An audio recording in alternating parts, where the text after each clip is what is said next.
just a kid. The candle burned out long before. Hey, kia ora, Helen Brahms here coming live from Sun City in Arizona. Hope you're all having a super fantastic, sparkling Tune-Up Tuesday. Sorry, momentary lapse there. So how was your Tune-Up Tuesday? What did you discover? You're now halfway through the month. What tune-ups did you put in place to help you meet or exceed your month-end goals? So if you've already achieved your goals for the month, why not double them, especially if it's money thing? I mean, if you've already got it done in the first, what are we on, day 17? You can get it done in the next 14. That's not a problem. Go do it. Just like that. Go do it. Make the decision. Do it. So I've been having a look at my numbers and everything else, and I'm on target. I'm on target to get done what I need to get done. So we're looking good. We're looking good. I'm going to make a little couple of tweaks and changes here and there. But yes, there will be some changes made because I'm on target in a couple of areas. One, I'm slightly behind, and another one, I'm slightly ahead. So I'm kind of evened out a little bit. But we will get everything on target. I want to get it done before the end of the month. So today has been a very productive and creative day. My shopping list is underway. That's the creative side, trying to figure out what meal plans do I want? How can I cook things in my air fryer? So I've been looking at that. Productive work-wise, got a lot of stuff done today, which was awesome.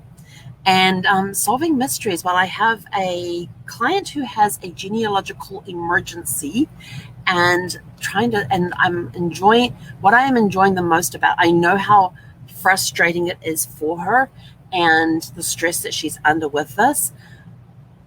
And I totally sympathize with her and empathize with her.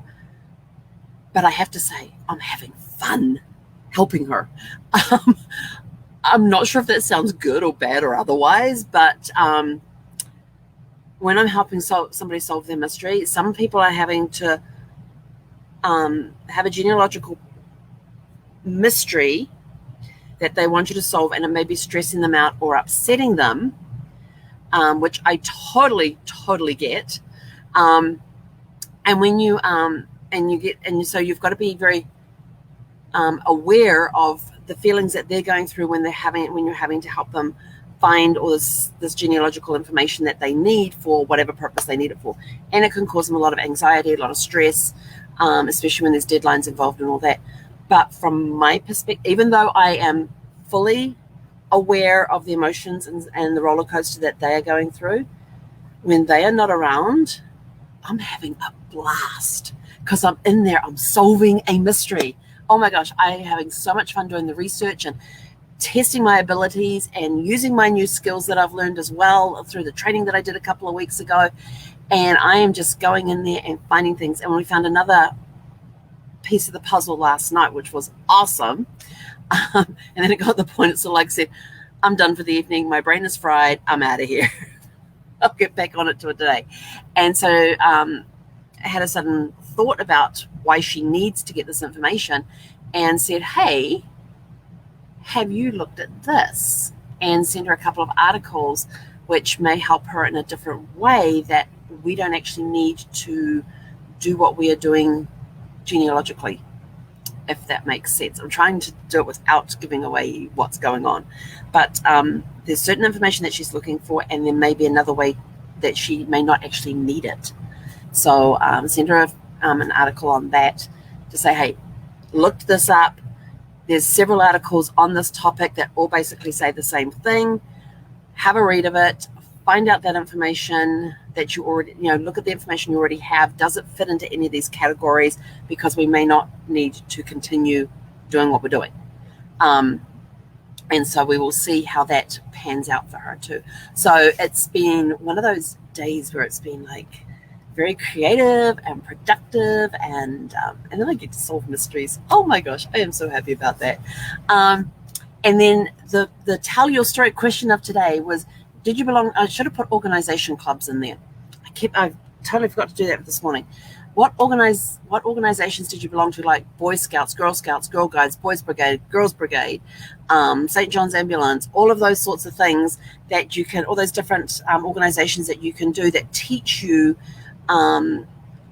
not only to be a member of society, but how to do it from a community service perspective, because a lot of these clubs, and I call them service clubs because they do teach you a lot. Not only do they teach you some life skills and stuff, but also how to serve your community.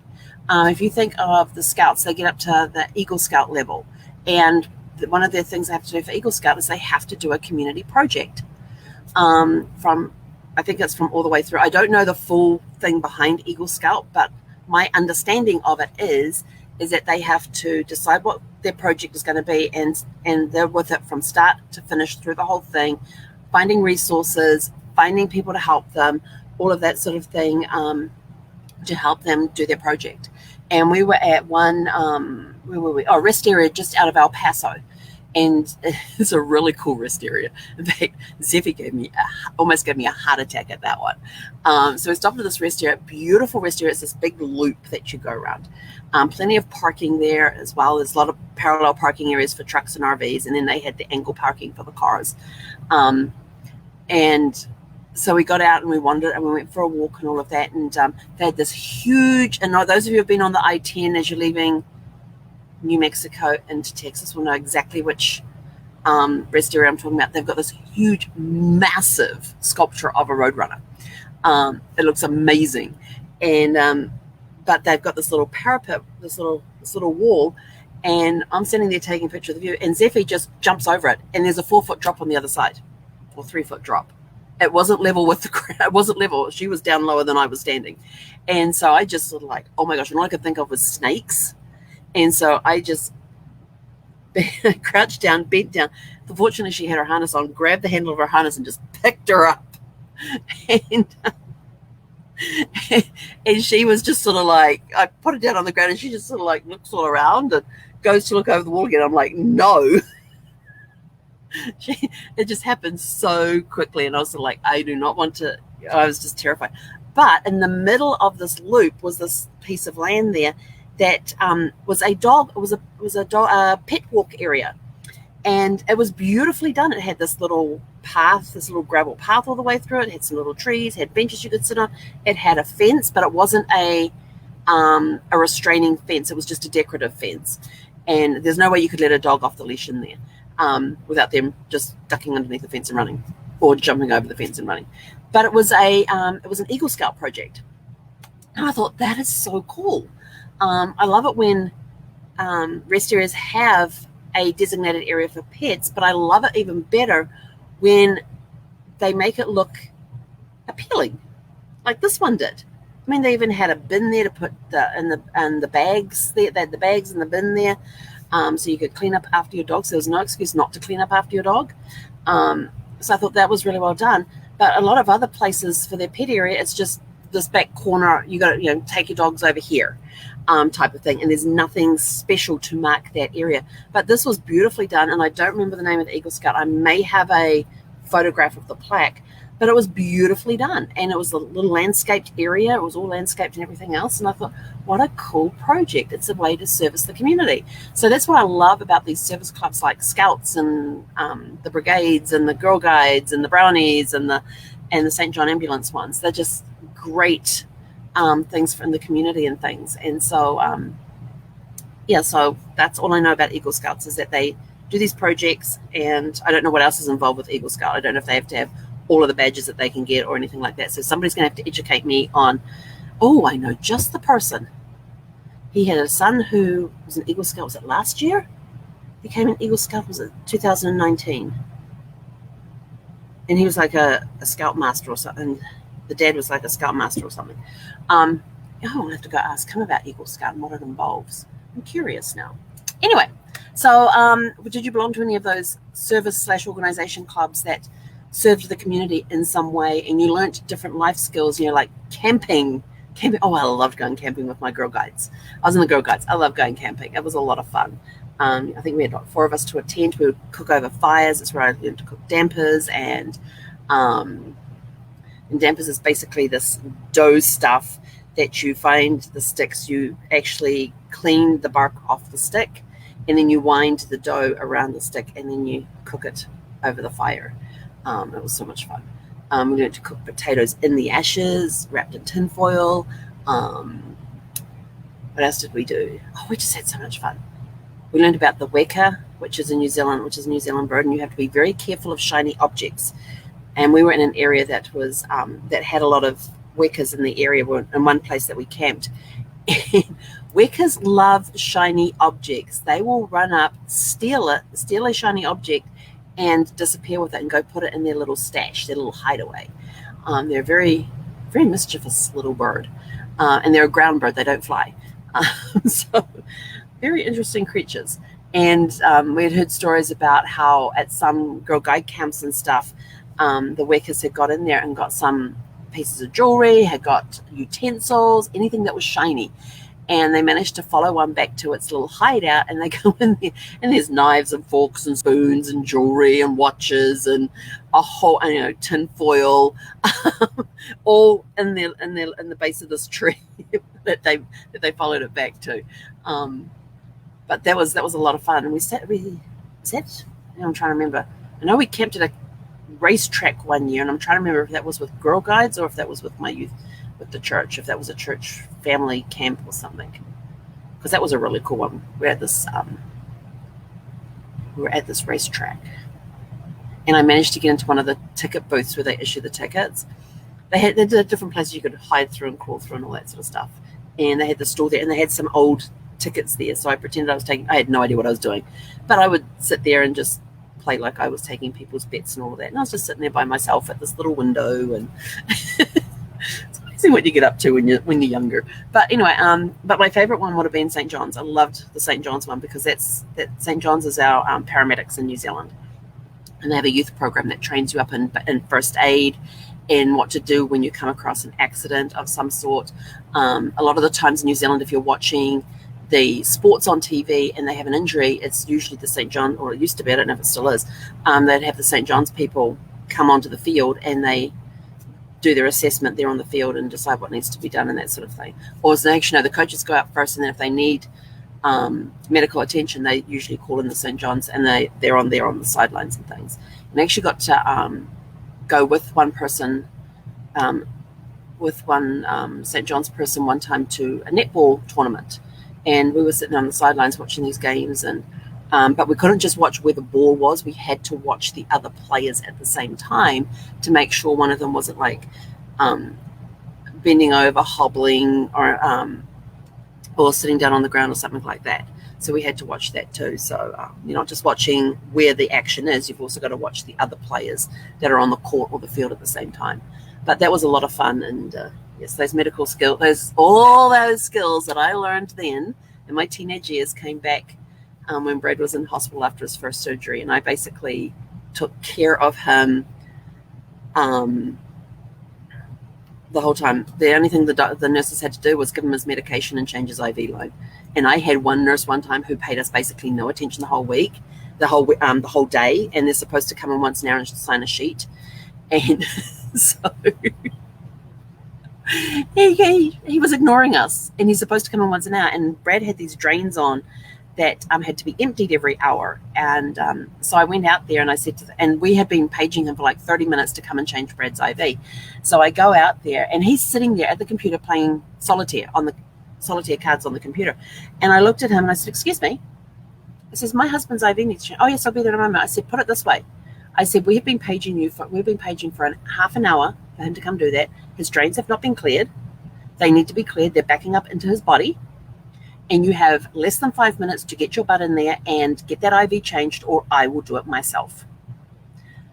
I don't think I've ever seen a nurse move so fast before. He was out of that. He was out of that chair and off to get the saline. But he didn't actually realize we actually had the IV bags sitting, because I had my own little first aid area set up on the windowsills with these nice deep windowsills, and I had the extra bags of saline solution there for the IV, so they never had to do that. They had the crocodile clips for the IV lines.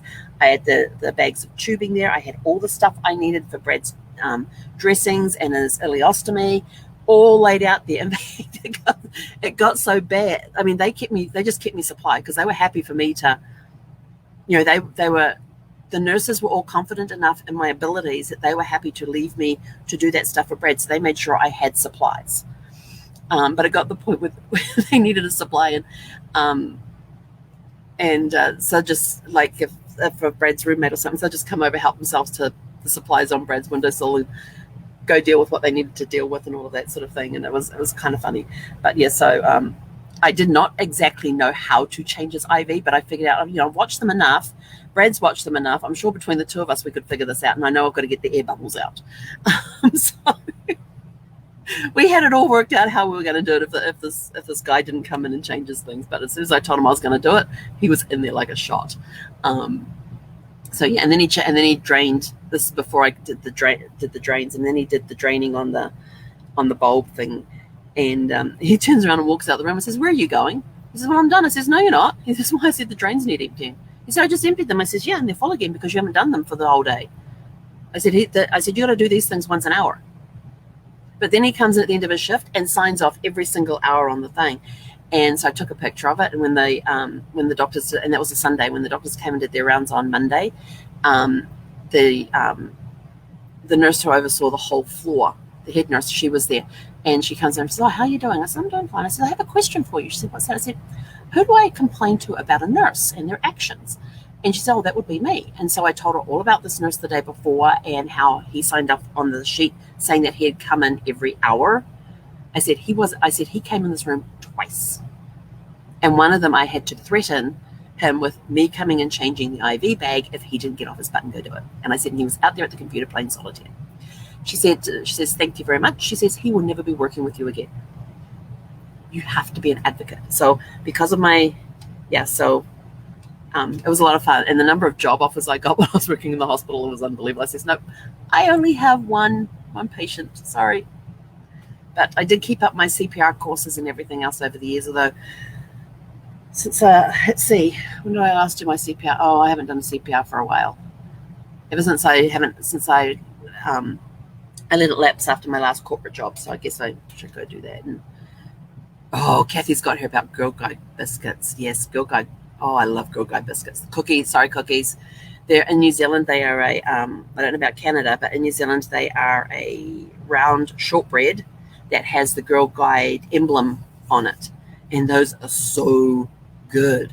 They're shortbread. I love dipping them in honey and eating those things. They're just, and you could put them. And the thing was that you'd buy these boxes, and the boxes would have like 24 packs in them, and you could freeze them, and they were great. You could crumble them up for